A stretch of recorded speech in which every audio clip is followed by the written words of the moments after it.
Boa tarde, pessoal. Tudo bem com vocês? Tudo tranquilo? Tudo na paz? Aqui é o professor César Roberto, seu professor de História do canal Educação, transmitindo diretamente do Estúdio 1, né? Aqui do canal Educação. São vários estúdios que transmitem aí simultaneamente aulas de várias disciplinas, toda a disciplina de todos, e da série, ensino fundamental, ensino médio, a partir do 9º ano, fundamental já tem, né? Boa tarde especial para Livramento, nossa intérprete de Libras, e também para o Daniel, nosso diretor de imagem, né, aqui do canal Educação, Estúdio 1. Galera, o negócio é o seguinte, hoje nós vamos tratar sobre a formação dos estados nacionais, tá legal? Como é que eles surgiram, né? Em que período da história da humanidade. Primeiro assim, vamos conceituar estado, né? Estado nacional, o que é exatamente, para ficar mais claro, né? E na sequência vamos tratar dos estados, aliás, sociedade sem estado, é o contrário, né? Sociedade sem estado.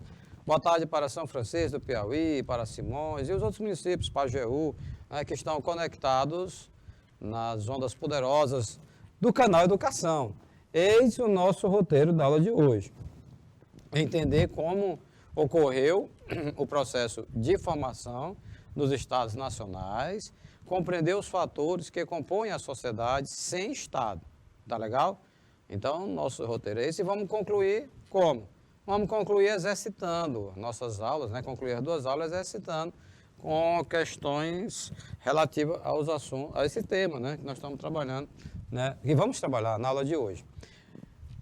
Observe essa imagem, né? Nós estamos vendo uma imagem tipicamente feudal, medieval. Você saca logo ao observar o castelo ali ao fundo. Os castelos, eles são facilmente relacionados com esse período da história da Europa, né? Especificamente da Europa Ocidental. Construções enormes, fortificadas, né? Seguras, vírgula, até o surgimento, né, das armas de fogo, dos canhões e tal, porque quando os castelos começaram a ser construídos, isso é interessante, essa história. Quais eram as armas que existiam até então? Flechas, né, dardos, lanças. E aí o castelo de pedra, de boa, né, dá para proteger. Agora, com um tiro de bala de canhão, aí sai do meio, né? Então, isso lembra também, gente, aquelas armaduras medievais, né? As armaduras medievais, elas foram muito importantes, né, úteis para defender a vida, né, daqueles cavaleiros medievais. Defender de quê? Defender de uma espada, né, de um golpe de espada, de uma flecha. Agora, em relação à bala, né, a arma de fogo, aí não tinha como. Bom, tudo isso, gente, é para nós nos ambientarmos nesse momento histórico que nós vamos adentrar, né, que é a Idade Média. É aquele período que fica entre a Idade Antiga e a Idade Moderna. Na Idade Média, o modo de organização social e político era o feudalismo, né? Galera, é o seguinte, nós vamos tratar, comentar sobre feudalismo, né, Idade Média, sociedade medieval, assim de uma forma transversal, digamos assim, porque o foco da aula de hoje é tratarmos sobre exatamente o surgimento dos estados nacionais modernos, né, da Idade Moderna, não os estados nacionais contemporâneos. Nós precisamos fazer essa distinção. Mas assim, naquela época, na idade... Aí disse assim, professor, e essa Idade Média, ela vai de quando a quando? Ó, didaticamente, se estabeleceu a Idade Média, viu, galera? Nesse período que vai, Idade Média, a Idade Média chamada, que vai do século V ao século XV.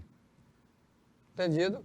Do século V, 476, que vai marcar o quê? A queda do Império Romano do Oriente. Até o século XV, 1453, que vai ser marcado, né, pela a queda de Constantinopla, ou o Império Romano, né, do Oriente, a queda de Constantinopla, tá bom?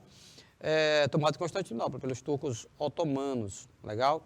Então, assim, é esse espaço e é esse tempo que nós estamos localizados na aula de hoje. É a Idade Média, do século V ao século XV. Os portugueses não tinham nem chegado aqui, só para você ter assim, uma referência. E o espaço é Europa. Beleza? De boa? Quem era, o que é que determinava, galera, naquele tempo, quem tinha poder ou quem não tinha poder? Era exatamente a posse das terras. Né? Quanto mais terra, mais poderes. Quanto menos terra, menos poderes. Né? Que tipo de poder, professor? Ah, meu irmão, poder econômico, poder político, poder social, compreende? Né? Porque um senhor feudal, o senhor feudal, nobre suzerano, na frente você está vendo até isso aqui também, gente, ó, as relações de suzerania e vassalagem. Nós tínhamos um senhor feudal que era o suzerano, que abaixo dele tinha um senhor feudal que era vassalo, estava subordinado a ele, tá legal? Suzerano, vassalo. E aí o grande lance era ter terra. Quanto mais terra, mais poderes. E muitos desses senhores feudais não faziam coisa nenhuma para obter essas terras. Muitos herdavam as terras dos pais, dos avós, e aí a vida ia seguindo. E considere que a Idade Média durou quase 1000 anos, né? Do século V ao século XV. Os vassalos, esses nobres, senhores feudais, vassalos, se submetiam à autoridade do seu suzerano, em troca de terra. A terra, pessoal, como está destacado aqui, era a moeda da época. Interessante. Não é, a moeda, lógico que está entre aspas, né? Porque não é a moeda propriamente dita, né? Mas assim, durante a Idade Média, o que é que acontece? O comércio teve uma queda. O comércio teve uma queda durante a Idade Média, né? Houve uma retração nas atividades comerciais. E aí, pessoal, por conta de quê? A economia de subsistência, né, do feudalismo, em que os europeus eles produziam praticamente o que eles consumiam. Então não tinha assim uma sobra, né, que iria desembocar, por exemplo, no comércio. Não, então a economia de subsistência, o comércio não se desenvolve, pouco dinheiro circulando, e aí o que é que acontece? A terra passa a ser esse padrão digamos assim, de poder, de troca, de influência. Boa tarde especial para o Vital Santos, William Santos, que é aluna da unidade Francisco José de Busso, lá de Betânia, no Piauí. Hoje de manhã tinha um aluno muito presente, muito atuante, era o Jack Souza, não sei se você conhece, o William. Ele é de Betânia também, né? Se identificou como sendo de Betânia. Vamos em frente. Olha aí a armadura medieval que eu falei há pouco. Um escudo, um elmo na cabeça, isso aí protege de uma lança, de uma flecha, né? Mas uma bala, uma arma de fogo não tem como. Alan Everton, olá, boa tarde, meu irmão, seja bem-vindo. Hoje nós estamos falando, viu, Alan, sobre estados nacionais, legal? Vamos ao texto. Com o crescimento da população feudal, isso aqui é um fato, a população vai aumentando, né? Grandes unidades territoriais reivindicavam sua autonomia política. Cada povo queria um território próprio. Bom, pessoal, algo até que, digamos, natural. Então você está ali, por exemplo, onde hoje é a França, na Europa. A população vai crescendo, né? Vai crescendo. E aí, então, o que é que acontece? Eles passam a não se conformarem com com um feudo. O feudozinho é limitado, né? Só aquela terrinha ali, do senhor feudal. Agora, quando eles começam a se identificar, os povos, as culturas, né, mesmo as tradições, mesmo os costumes, eles vão desejar um território maior, um território próprio. Alan, o Everton, sim, está sempre presente. Eu digo assim, Alan, você presente nas aulas da tarde, né? Primeiro ano da tarde, e o nosso amigo Jack Souza, ele acompanha mais as aulas do primeiro ano, do turno da manhã. A Betânia fica perto de Jacobina, né? Ah, legal. Então você é de Jacobina, né? O Alan, eu estou deduzindo que sim. Tá? É de Jacobina, no Piauí. Tem também Jacobina na Bahia, né? Não confundir Jacobina piauiense com Jacobina na Bahia, sabia? Bom, vamos lá. Definiam esses territórios justamente elementos culturais comuns. Um povo com determinada cultura se identificava com um povo de cultura semelhante. Olha só, galera. Vamos imaginar. Então, nós temos um povo que fica num feudo. E próximo a ele, em outro feudo, um outro povo com cultura semelhante, né? Então, qual é a ideia? Qual é o sentimento que surge aí? O sentimento que surge é no sentido de unir esses povos num território maior, que lá na frente, galera, vai dar origem aqui aos países. Olha, porque nesse momento que nós estamos aqui comentando e localizado, né, que é o período exatamente da Idade Média, não existiam os países, o Alan, que nós conhecemos hoje. Né, Portugal, Inglaterra, França, Itália. Não, não. Junto com esse processo de surgimento dos Estados nacionais, que vamos ter origem ao Estado-nação, aos países. Alan Everton está indagando aqui no bate-papo. Qual é o tema da aula de hoje? Vamos lá, Alan. Hoje nós estamos falando sobre o surgimento dos Estados modernos. E nós estamos resgatando desde esse período da chamada Baixa Idade Média. Quando começou a se esboçar esse sentimento, né, dos europeus, estamos falando aqui de Europa, lógico, os europeus em relação à necessidade de construir uma nação, um país, um território, né, maior do que aqueles feudos que eles moravam. Tá legal? Agora o Estado Nacional Contemporâneo. Ó, entenda isso. Manuela Lima, boa tarde. Boa tarde, Manuela, seja bem-vinda, muito bem-vinda mesmo, né, todos vocês. Gente, olha, quando alguém pedir para você, pedir assim, Manuela, imagine que o seu professor lhe peça, Manuela, fale sobre estados nacionais. Você pode até responder primeiro com uma pergunta também. Você pode indagar, mestre, aí depende. Depende de quê, Manuela? Aí depende, você quer que eu fale sobre o Estado Nacional moderno, aquele que surgiu primeiro, lá na transição da Idade Média para a Idade Moderna, ou o senhor quer, ou a senhora quer, espera que eu fale sobre Estado Nacional Contemporâneo, porque não é a mesma coisa, de fato, não é a mesma coisa mesmo, não. É verdade. O Estado Nacional Contemporâneo, esse que nós estamos vendo na sua tela, ele tem como princípio realizar a soberania política e militar dentro de um determinado território, delimitado por fronteiras, que define quando termina um território e inicia outro. Compreenderam? Olha, nessa imagem que está na sua tela, você está vendo aí bandeira de vários países. Bandeira da Inglaterra, da Alemanha, algumas que eu estou identificando aqui, né, da Espanha, né? O Canadá está assim meio embrulhadinha, mas dá para ver que é do Canadá, né? Estamos vendo a bandeira dos Estados Unidos, da China, enfim, de vários países. Essas bandeiras, elas fazem referência a quê? Ao Estado Nacional Contemporâneo. Contemporâneo, tá legal? Não confundir com o Estado Nacional Moderno. O Estado Nacional Moderno é aquele lá da transição da Idade Média para a Idade Moderna. Tá legal? Então, dito isso, aí, interessante que eu estou vendo aqui a palavra soberania. Na aula da manhã, no primeiro ano, um aluno perguntou, professor, por favor, explica melhor o que é soberania. É um conceito. Pode ser também a curiosidade de vocês, agora a dúvida de vocês, tá legal? Soberania, uma nação é soberana quando ela faz com que, ela exige que as outras nações respeitem ela, né? Respeite. Por exemplo, uma aeronave vem do exterior. Para entrar no nosso espaço aéreo, há necessidade de solicitar autorização do controle aéreo. O piloto se identifica, forma o nome dele, a nacionalidade, o prefixo da aeronave, enfim, e solicita para entrar no espaço aéreo. Entendeu? Porque não pode ser só assim, você, sem pedir autorização a ninguém, entrar. E se for uma aeronave transportando algo ligado ao narcotráfico, por exemplo, né? Pode ser, por que não? Então, há necessidade da nação exigir respeito. Opa, aqui na casa da mãe Joana não.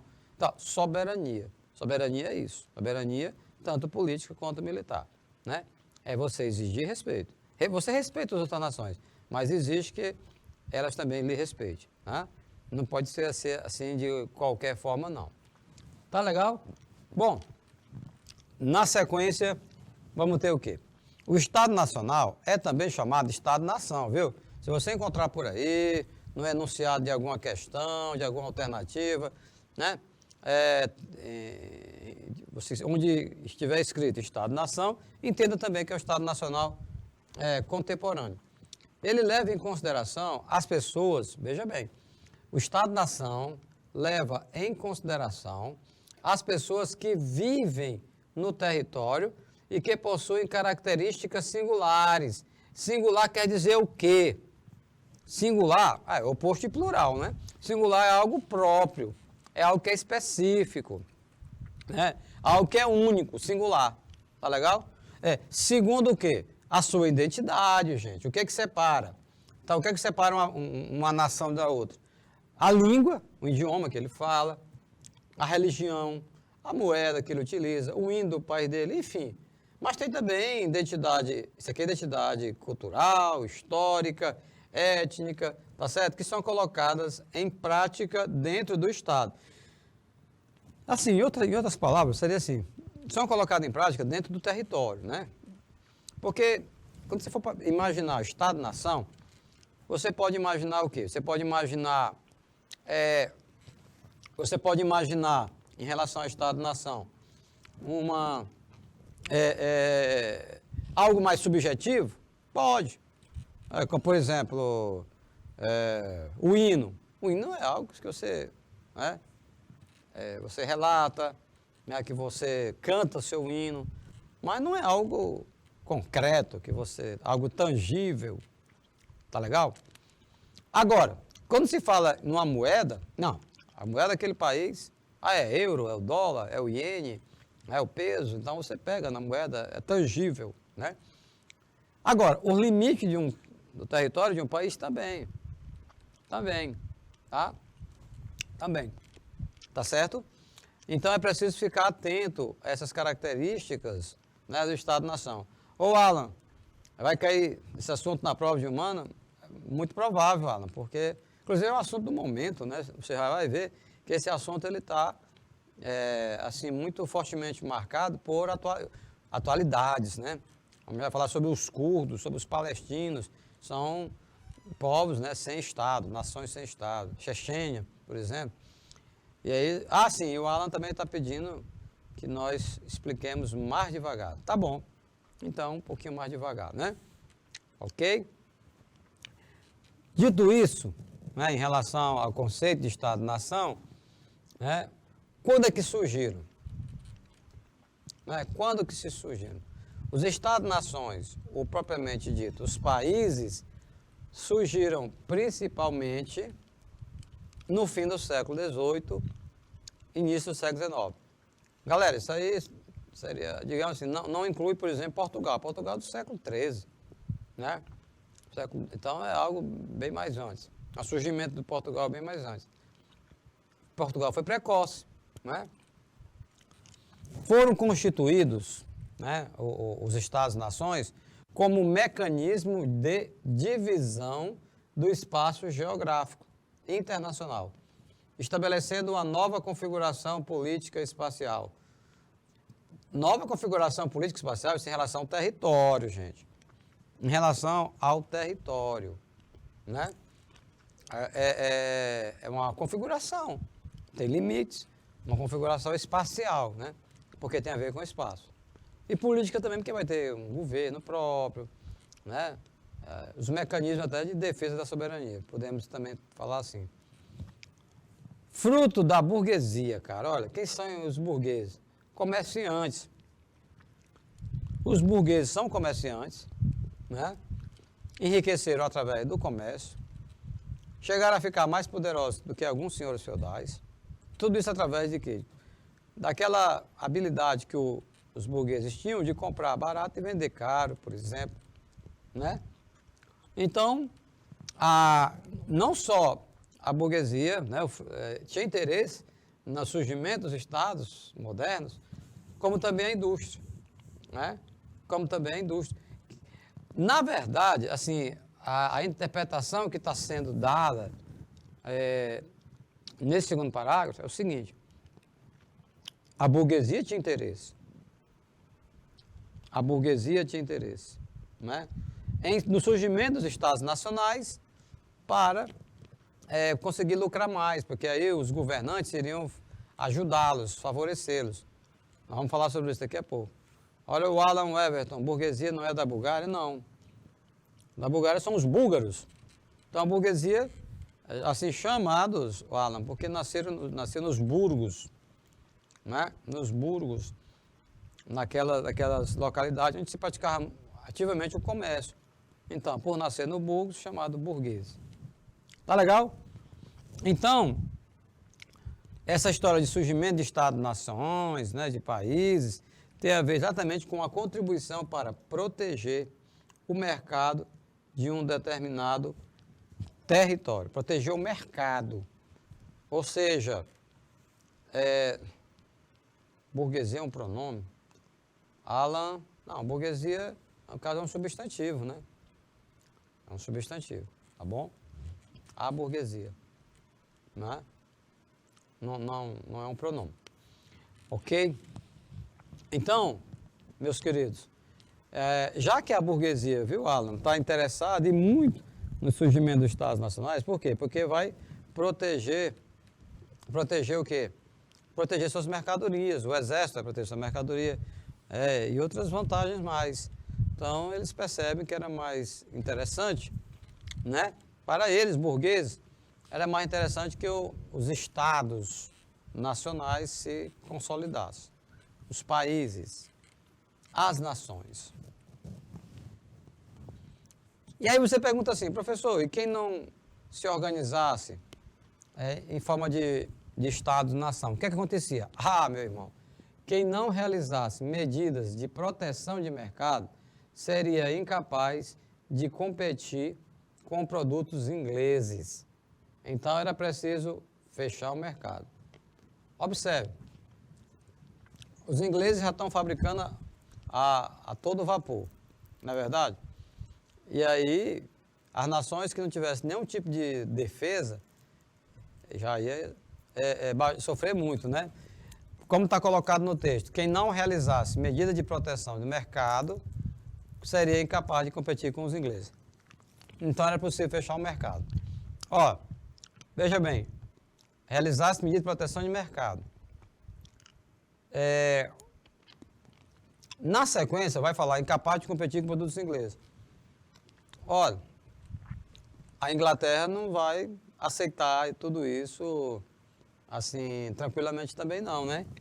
Porque, na verdade, pessoal, o que é que os ingleses queriam em relação a nós? Os ingleses queriam em relação ao Brasil que o Brasil se limitasse, né, a fornecer matérias-primas e comprar produtos industrializados. Até que, aos poucos, as pessoas foram entendendo que tinham como empreender aqui, né? E assim estão fazendo, né? Bom, o lance do mercado-nação já foi dito. O objetivo para os burgueses era fechar o mercado, não permitir que vendesse com outras nacionalidades.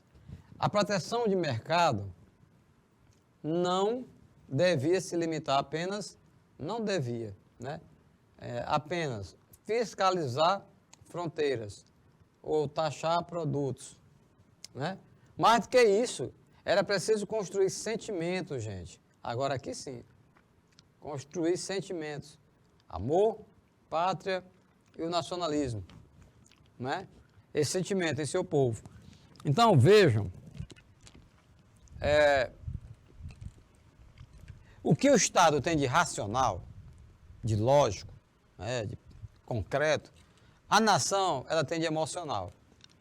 A nação é muito subjetiva, enquanto a nação ela é subjetiva, enquanto o Estado ele é muito, muito objetivo. Chega a ser pragmático mesmo. Tá certo? Então, veja que existem interesses, né? Olha aqui, eu estou observando aqui no chat, né? Em que o Alan está comentando, ó, fazia isso para manter a ordem na mercadoria, porque poderia entrar qualquer coisa, enfim. Ora, Alan, se está se referindo tão somente deixar num estoque, não seria confortável, né? Não seria confortável. Porque, na verdade, esse comércio tem uma dinâmica muito forte, né? Se movimentavam mercadores do mundo inteiro. Tá? Mas o que ele está destacando aqui, viu, Alan, para a gente poder passar para o slide seguinte, o que ele está destacando é exatamente, né, essa necessidade de fazer com que as pessoas que moram em um determinado território, eles tenham, como está colocado aqui no texto, eles tenham amor à pátria, nacionalismo e tudo, mas eles não vão desviar deste roteiro, dessa rota, desse script, que para ele há muitos que já é o que era necessário. Era o que era necessário. Tá bom? Até a postura do rei você nota que é arrogante, né? O Estado Nacional Moderno, ou Antigo Regime, também recebe esse nome, constituiu um conjunto de práticas envolvendo questões de ordem econômica, social e política. Tá? É um conjunto de práticas, não é só uma ou duas, não. É um conjunto de práticas e que envolve várias dimensões, né, da realidade de um país, como, por exemplo, ordem econômica, questões relativas à educação, né, sociedade, enfim. Ok? Thaís Evangelista de Assis, seja bem-vinda. Tá? É um prazer tê-la conosco. A partir do século XVI, a Europa Ocidental sofreu diversas transformações que promoveram o crescimento das cidades, das atividades comerciais e da ciência. Vocês estão lembrados que eu disse há pouco? Olha, não, mas em relação ao crescimento das atividades comerciais, tudo isso aqui tem quem por trás? Essa história de crescimento da cidade, de atividade comercial e da ciência é exatamente, digamos assim, as reivindicações daquela época. São sinais de transformação, pessoal. Transformação pelo qual a Europa estava passando naquela época. Transformação. Ainda tem elementos do passado que querem sobreviver, né? Querem continuar. E elementos do futuro que acaba também pressionando para poder entrar em cena. O mundo vai mudando. E sempre quando o mundo muda, ficou até um trocadilho aí, o que acontece? As instituições, elas precisam se adaptar a essas mudanças, adaptar às mudanças do meio. Assim funciona com a escola, onde você estuda, né? Essas aulas no canal Educação, entendeu? É bom ficar ligado, é bom ficar ligado. E esse novo desenvolvimento econômico, professor César, podia levar o mesmo modelo político adiante? Aí não. Aí não tem como. Esse está colocado aqui, ó. O novo desenvolvimento econômico precisava de outro modelo político, né? Ou seja, quando ele está se referindo novo desenvolvimento econômico, está se referindo a quê? Meu irmão, algum aumento na produtividade, né? Algum conforto lá na casa e tal. Ou seja, não tem como entrar na Idade Moderna com a mesma concepção da Idade Média. É isso que eu estou querendo dizer. Tá legal? Opa, uma boa tarde especial aqui para Dom Inocêncio. Opa, a galera de Dom Inocêncio está conectada. Muito bem, obrigado. Tá certo? Então, na sequência, os países europeus foram centralizando o poder nas mãos de um rei. E este se torna uma das figuras mais importantes ao lado da Igreja Católica, da nova classe social que surgia. A burguesia. A burguesia, pessoal. Tá? A burguesia não está, muitas vezes, à frente desse processo. Ela, muitas vezes, fica na retaguarda, né? Mas é algo que você tem que ficar bem atento. Né? Muito, muito atento mesmo. né? Porque uma questão com a alternativa dessa, você tinha que analisar com muito carinho, né? Olha como é que está colocando aí, muito interessante assim o título. Os países europeus foram centralizando o poder nas mãos de um rei e este se torna uma das figuras mais importantes ao lado da Igreja Católica e na nova classe que surgia. Às vezes você consegue ser objetivo, né? Num texto desse. Então nós estamos vendo aí Henrique VIII, um dos expoentes do absolutismo monárquico na Inglaterra, né? Na Inglaterra. Então,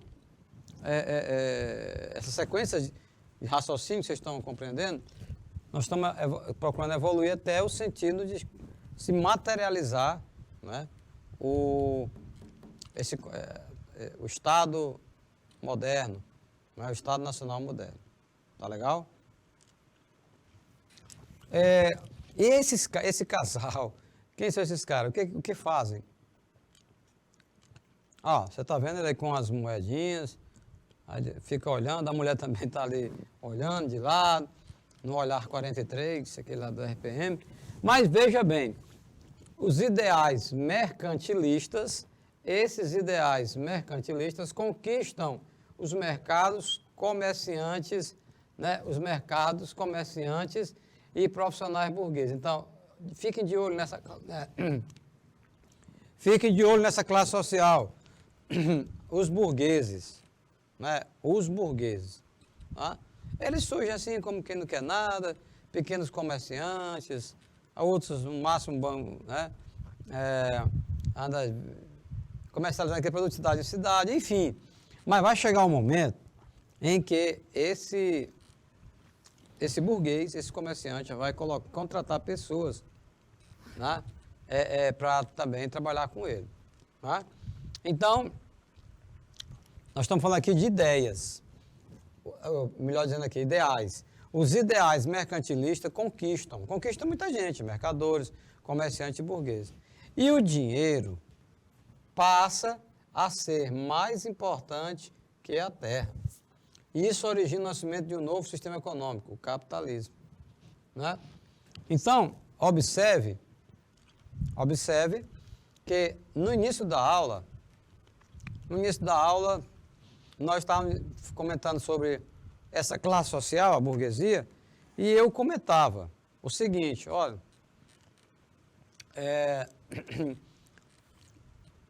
o poder na Idade Média, sobretudo na Alta Idade Média, o poder ele podia ser facilmente vinculado à terra. Quanto mais terra, mais poder. Não é verdade? Mas agora, né, nós estamos vendo o quê? Uma novidade. Surge o dinheiro, espécie. Né? E aí, isso quebra um paradigma. Qual foi o paradigma? Aqueles senhores, senhoras, os senhores basicamente, eram homens, né? Senhores que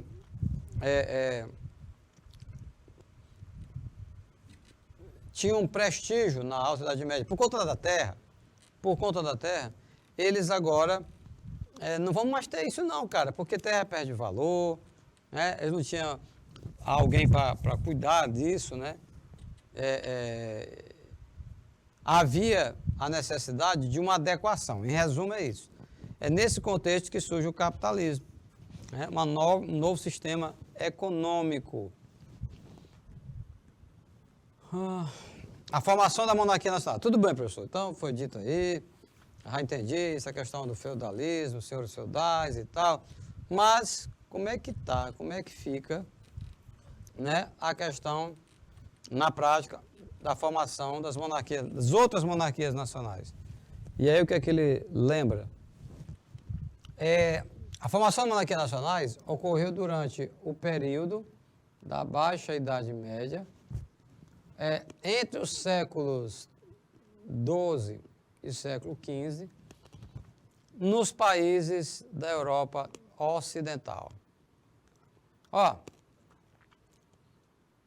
Você observa, pessoal, que naqueles dois períodos que separa a Alta da Baixa Idade Média é o século X, tá bom? É o século X, né?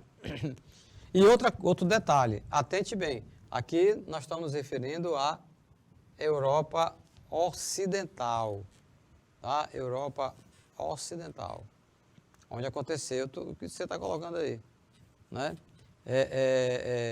Em relação à burguesia, que precisa se apegar a alguém, se apega ao rei, tá?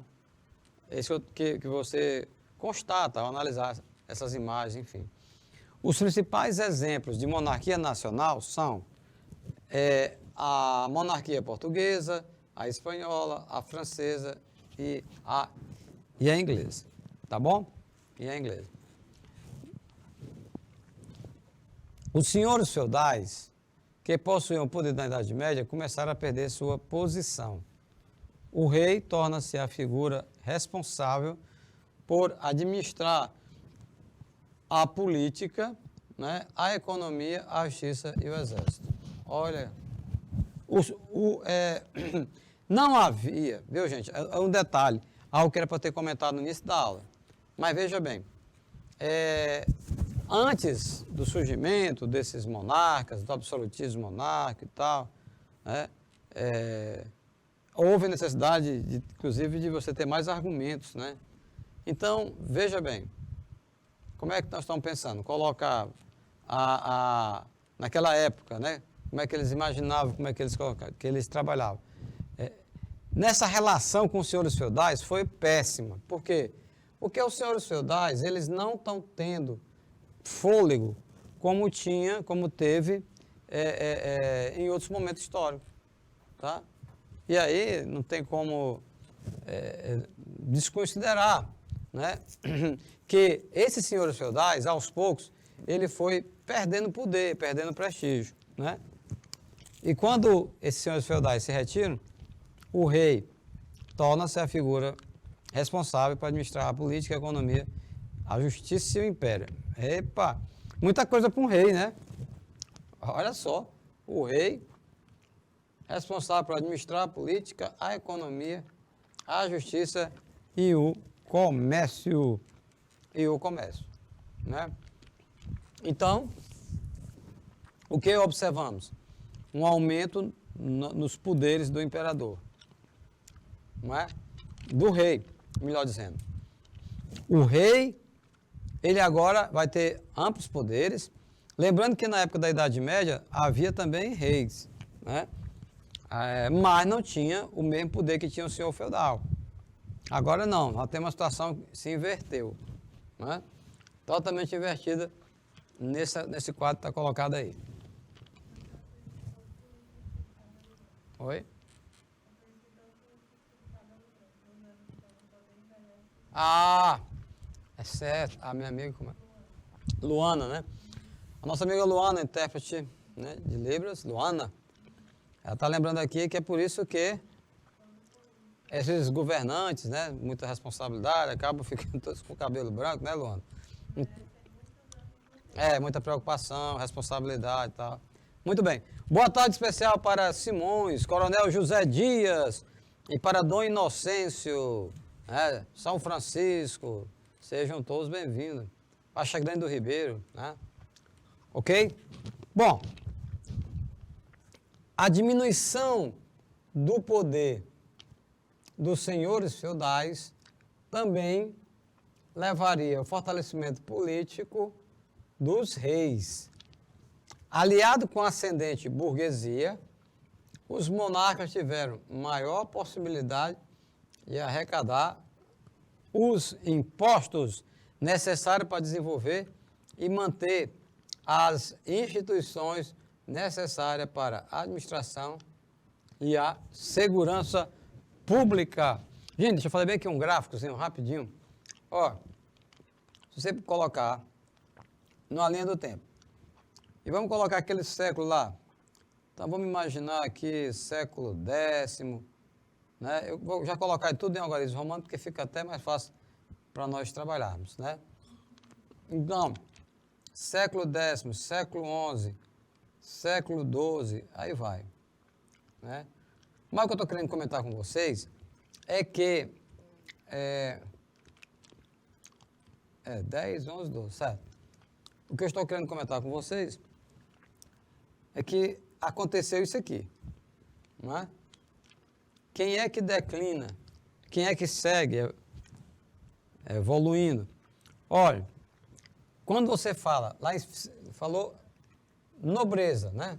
Cadê? Nobreza também está na área, assim como acidente burguês. Vamos lá, não tem, eu coloco aqui, olha. Na proporção em que a nobreza, né, ela vai ampliando, a nobreza é isso aqui, ó, desce subindo. Não, pelo contrário, a nobreza está caindo, gente. Nós estamos na baixa idade média, na baixa ela cai, né? Então, a nobreza cai. Agora, vamos lá. A burguesia é o contrário, em termos de poder, em termos de prestígio, a burguesia sobe, né? E o rei? E o rei também, porque foi muito importante para o rei foi muito importante para o rei, a burguesia está pagando tudo. Olha o que está colocado ali. Quem que arrecada os impostos? Quem é que paga impostos? Quem paga impostos são os burgueses, né?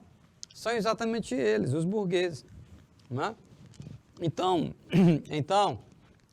essas três criaturas vão se encontrar muitas vezes, né? Eles vão se encontrar. Burguesia, os artesãos, né? E o próprio rei, por que não, em algum momento?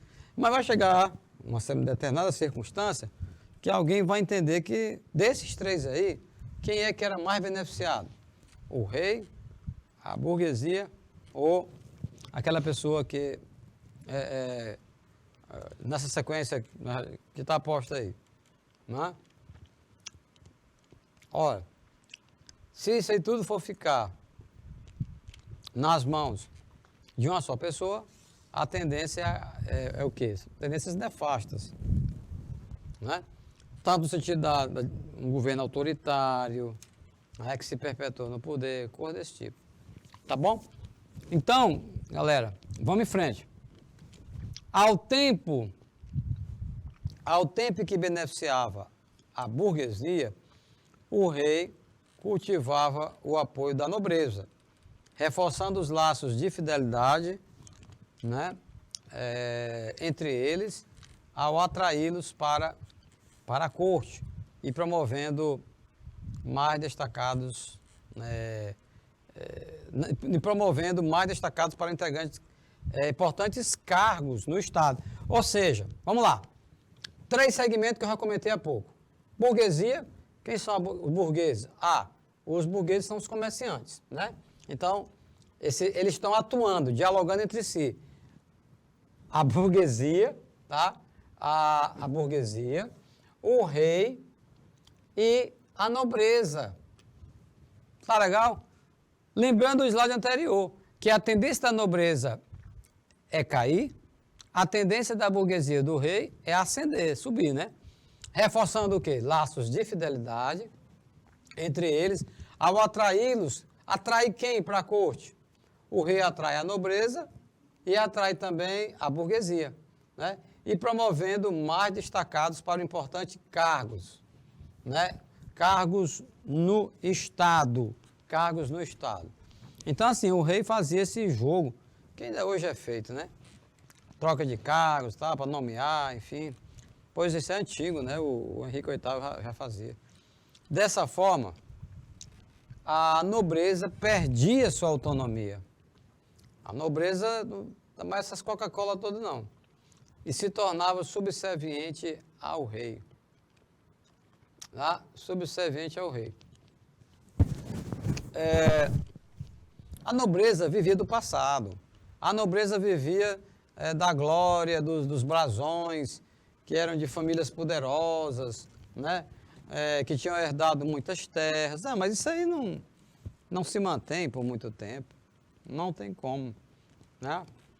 Não tem como. Por quê? Chegam os burgueses, e os burgueses, nem arroz para a terra. Não é querendo dizer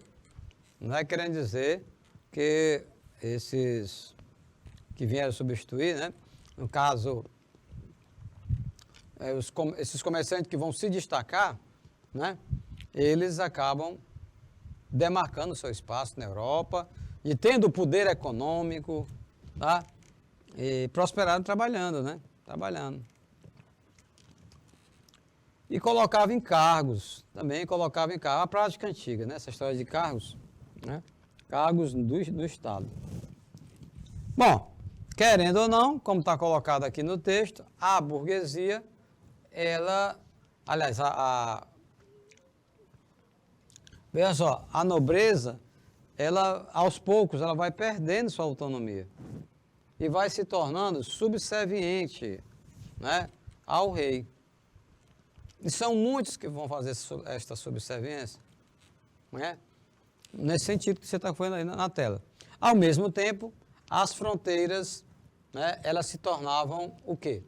As fronteiras tornavam-se melhor definidas. Ah, claro, porque agora você vai saber onde é que começa e onde é que termina seu país. Então, fronteiras melhor definidas.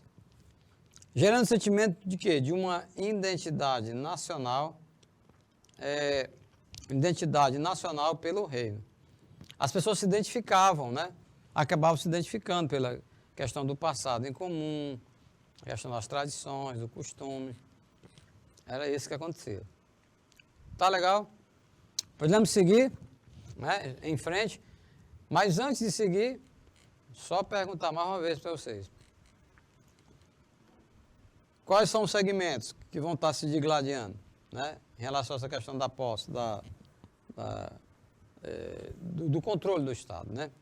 De um lado, nós temos os artesãos, né, que vão procurar comercializar seus produtos, né? E nós temos também este jovem aí, né? O rei, pessoal, ele passa a se apegar, inclusive é uma tese meio maluca aos olhos de hoje, teoria do direito divino dos reis. Olha que loucura. Argumentava que eles não eram seres comuns, né? E que agradecia muito aos livros que eram escritos sobre ele, mas ele vai procurar estabelecer alguma conexão, né, com os momentos que nós estamos estudando. Estados nacionais com fronteiras bem definidas e um exército nacional com o fim dos exércitos particulares. Professor, explica isso aqui. Exércitos particulares dos senhores feudais. Como é que era antes? Antes não tinha uma guarda nacional, digamos assim, nesse momento que nós estamos comentando, né? Cada senhor feudal tinha o seu exército, tinha um exército próprio, né?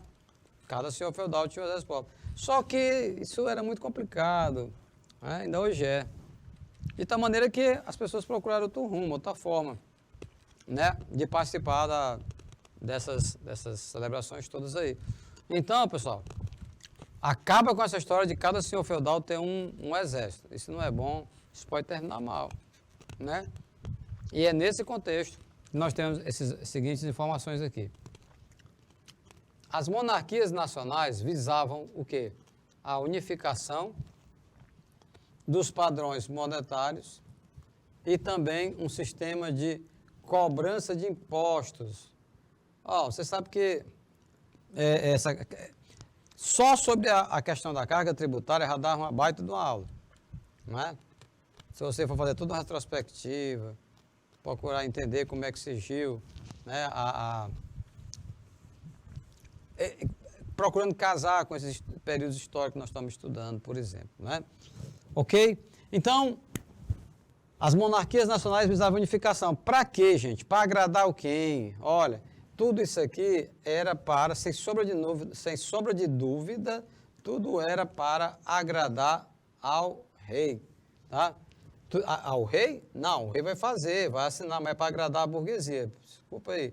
Agradar a burguesia. A burguesia. Por quê? Quando você diz assim, olha, o rei unificou os padrões monetários. Padrões monetários, peso, né? Colocava na balança, hoje nem usa mais. Balança eletrônica, né? Então, eram pesos. E aí, essas monarquias nacionais que visitavam a unificação dos padrões monetários era exatamente para agradar a burguesia. Porque tu imagina, olha só, um burguês, comerciante, ele sai do feudo dele, do burgo onde ele mora, né? Daí o nome burguesia. Então, por cada feudo que ele passasse, ele devia pagar um pedágio, né? Então, tudo isso acaba facilitando a vida para os burgueses. Esse aumento de poder ao monarca foi obtido pelo apoio de pessoas da nobreza e dos burgueses. A nova classe social que enriquecia com o desenvolvimento do comércio. Está vendo? Esse trecho, esse livro, ele já está destacando um outro aspecto. Ou seja, da forma como está redigido, isso pode até servir, né? Assim como uma maior compreensão nesse momento, né? Então, esse aumento do poder do monarca foi obtido com apoio, gente, o apoio de parte da nobreza e dos burgueses, que era quem? A nova classe social, quem se enriquecia com o desenvolvimento do comércio, né? O desenvolvimento do comércio, ok? Então, veja que é um quadro, pessoal, que está se delineando, né? Mas você, para poder entender em que isso resultou, seria muito, muito interessante você dar uma lida, né, nesse intervalo de tempo em relação a como é que se deu na prática esse movimento nacional. Eu estou sabendo aqui que não vai acontecer, vou logo lhe adiantar, surgimento das monarquias nacionais não vai acontecer da mesma forma em Portugal, na Inglaterra, na Espanha, né? Não vai. Não vai acontecer assim uma receita de como é que o poder se centraliza na pessoa do rei, né? Como é que ele passa a adquirir amplos poderes? Não tem. Mas tem semelhanças. Tem semelhança como nós veremos agora, né? Na sequência. Pega dois casos, Portugal e Espanha. Em Portugal, teve início no século XII, com a dinastia de Borgonha, ou Afonsina, sendo mais tarde consolidada pela dinastia de Aves, né? Isso foi na Espanha, a junção de dois reinos, Borgonha, né? Ou então Afonsina. No caso da Espanha, vai ocorrer a partir da união dos reinos de Aragão e Castela. E seu apogeu aconteceu durante o reinado dos Habsburgo, tá? Do reinado dos Habsburgo. Então, veja, no caso da Espanha são dois reinos, né? É o reino de Aragão e o reino de Castela. Portugal e Espanha começaram o processo de formação dos Estados Nacionais após a expulsão dos mouros. Professor, quem são os mouros? Né? Quem são os mouros? O mouro eram chamados aqueles árabes que habitavam os mouros, né? Aqueles árabes que habitavam no norte da África. Eles que tentaram duas vezes conquistar a Espanha e não tiveram êxito. Tá legal? Oi? Não. Norte da África, sim, os mouros. É África mesmo. Eles partiam do norte da África em direção à Europa. Muçulmanos, islâmicos, né? África, né? Esclarecendo, pronunciando melhor aqui. Coronel José Dias, né? Aqui um alô especial para o Cauã, para a Luana, Mirela, Érica, Lucas, Ana Tereza, Maria do Rosário. Que legal, cara. Iago, Amanda. Estão todos aí conectados, né? Saulo, Laílson. Muito bem mesmo. Então, assim, pessoal, os portugueses se libertaram mais cedo dos muçulmanos, mas os espanhóis demorou mais tempo, né? Os espanhóis demoraram mais tempo. Somente em 1492 que os últimos espanhóis foram expulsos da ilha do reino de Granada, né? Do reino de Granada. Tá legal? Então, era preciso primeiro organizar a casa, né? Era preciso primeiro expulsar os muçulmanos, na época chamado de mouros, para poder a galera começar a se estruturar enquanto a nação, né? Enquanto um país, que é o que nós vamos estudar na próxima aula, viu, pessoal? Então, nessa primeira aula foi muito mais para entender conceitos de Estado, Estado Nacional e tal, e também para dar uma caminhada em relação a esses exemplos mais concretos de Estado Nacional, especificamente falando, nos países, na Europa, vamos tratar aqui, Espanha, Portugal, França, Inglaterra. Tá legal? Então, pessoal, é o seguinte, nós vamos fazer um breve intervalo e logo, logo nós vamos retornar para darmos sequência a esse nosso conteúdo e também, é lógico, nós vamos responder questões, sempre procurando associar a teoria até a prática. Tá legal? Então, nós vamos encerrar por aqui, pessoal, a nossa aula, já convidando vocês para, na sequência, nós avançarmos e vamos comentar na próxima aula nações sem Estado. Vamos falar de alguns povos, né? Algumas culturas que nós temos a nação, mas não temos Estado. Tá legal? Forte abraço, esperando vocês, viu?